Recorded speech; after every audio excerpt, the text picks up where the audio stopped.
السلام علیکم اسٹوڈنٹس، میں لوگوں کی جماعت چہارم کی اردو کی ٹیچر ہوں۔ آج میں آپ لوگوں کو سبق نمبر 3 پڑھاؤں گی۔ سب سے پہلے آپ لوگ اپنی کتابوں میں سبق نمبر 3 نکال لیں۔ کتاب میں صفحہ نمبر 6 پہ آپ لوگ دیکھیں، ایک مسلمان سپاہی۔ پڑھائی کرانے سے پہلے میں نے آپ لوگوں کے لیے مشکل الفاظ بورڈ پر لکھ لیے ہیں۔ سبق نمبر 3، ایک مسلمان سپاہی۔ پڑھائی نئے الفاظ۔ پہلا لفظ ہے سپاہیوں۔ سپاہی کیا ہے؟ سپاہیوں، سپاہیوں۔ ضلع، ضلع۔ باشندوں، باشندوں۔ کارروائی، کارروائی۔ کوتاہی، کوتاہی یعنی غلطی۔ افطار، روزہ کھولنے کے ٹائم کو افطار کہتے ہیں۔ پیٹھ یعنی کمر، پیٹھ۔ گراؤنڈ یعنی میدان، گراؤنڈ۔ انچارج یعنی کسی بھی یونٹ کا، کسی بھی فوج کے دستے کا جو بڑا ہوتا ہے اس کو انچارج کہتے ہیں۔ یونٹ، سرزد، سرزد، سرزد۔ مجبور، مجبور۔ Major, major. Salute, salute. تھیلا، تھیلا۔ سزا، سزا۔ اٹک، اٹک بھی جگہ کا نام ہے، اٹک۔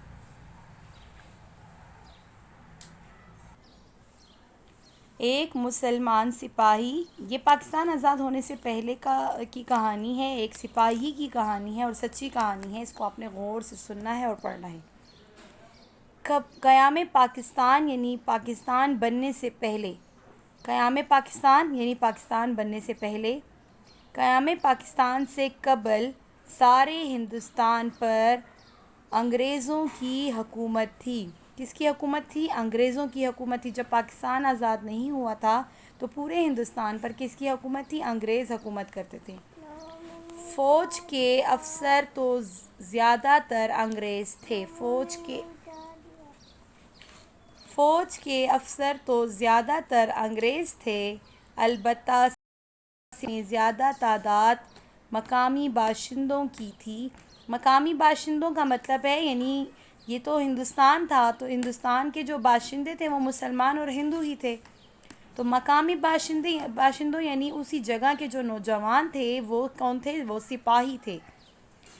مقامی باشندوں یعنی اسی جگہ کے جو نوجوان ہوتے ہیں ان کو کیا لیا تھا؟ انہوں نے سپاہی لیا تھا اور وہ زیادہ تر انگریز تھے۔ سپاہیوں میں زیادہ مقامی باشندوں کی تھی۔ نظم و ضبط قائم رکھنے سختی سے پابندی کی جاتی تھی۔ نظم و ضبط یعنی ترتیب اور قائم رکھنے کے لیے، برقرار رکھنے کے لیے قانون کی سختی سے پابندی کی جاتی تھی، یعنی قانون نہیں توڑا جاتا تھا، قانون کی پابندی کی جاتی تھی۔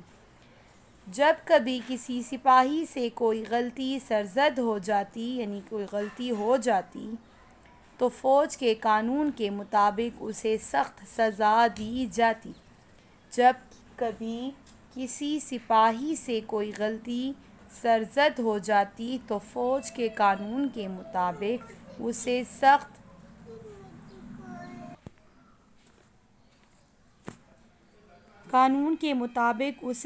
سزا دی جاتی۔ سزا کا مقصد یہ ہوتا تھا کہ سپاہی غلطی نہ کرے۔ سزا کا کیا مطلب ہوتا ہے؟ اس لیے سزا دیتے تھے کہ وہ سپاہی ڈر جائے اور دوبارہ کوئی غلطی نہ کرے۔ سزا کا مقصد یہ ہوتا تھا کہ سپاہی دوبارہ غلطی نہ کرے۔ آج کل کی طرح اس زمانے میں بھی فوج کے یونٹ مختلف جگہوں پر ہوتے تھے۔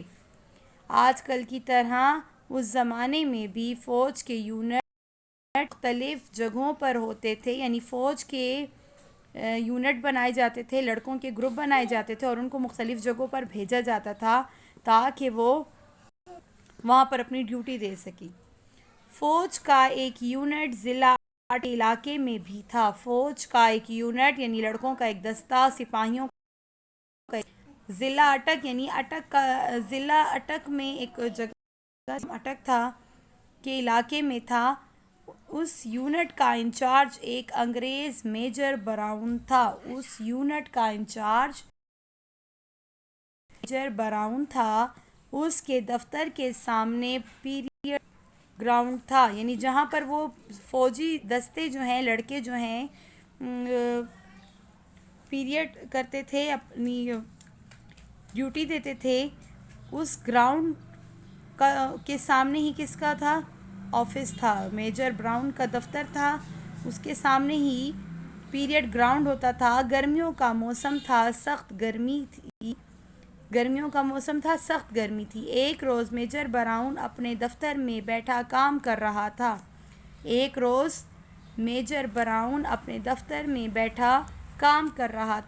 یہ افسر کی بات کر رہے ہیں.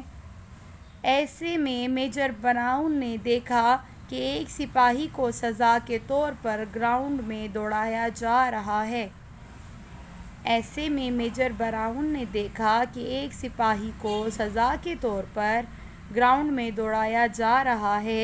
اس کی پیٹھ پر ایک وزنی تھیلا بھی ہے.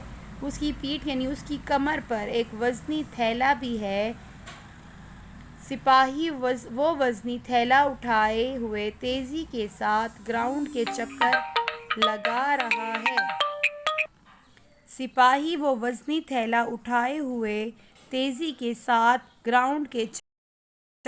ہے. دوڑتے دوڑتے جب سپاہی کی رفتار میں کمی آ جاتی، رفتار یعنی اس کی سپیڈ میں کمی آ جاتی، یعنی وہ آہستہ آہستہ دوڑنے، تو حوالدار اسے کوڑا مار کر پھر تیز دوڑنے پر مجبور کرتا. یہ دیکھیں سپاہی، یہ وہ سپاہی ہے جس کو سزا دی جا رہی ہے، اور اس کی پیٹھ پر وزنی تھیلا ہے. اور دوسرا سپاہی دیکھیں، اس کے ہاتھ میں یہ جو رسی سی ہے، یہ کوڑا ہوتا ہے، اس کو کوڑا کہتے ہیں. اس کو مارتا تھا کہ جلدی تیز بھاگو. اور یہ جو تھا، یہ وہ انگریز افسر تھا جو اپنے آفس میں بیٹھ کے، اپنے دفتر میں بیٹھ کے ان کو دیکھ رہا ہے. یہ جو دوسرا سپاہی ہے، یہ اس کو سزا دے رہا ہے، کوڑا مار رہا ہے. اس کے ہاتھ میں جو ہے، یہ کیا ہے؟ یہ کوڑا ہے. دوڑتے دوڑتے جب سپاہی کی رفتار میں کمی آ جاتی تو حوالدار اسے کوڑا مار کر پھر تیز دوڑنے پر مجبور کرتا.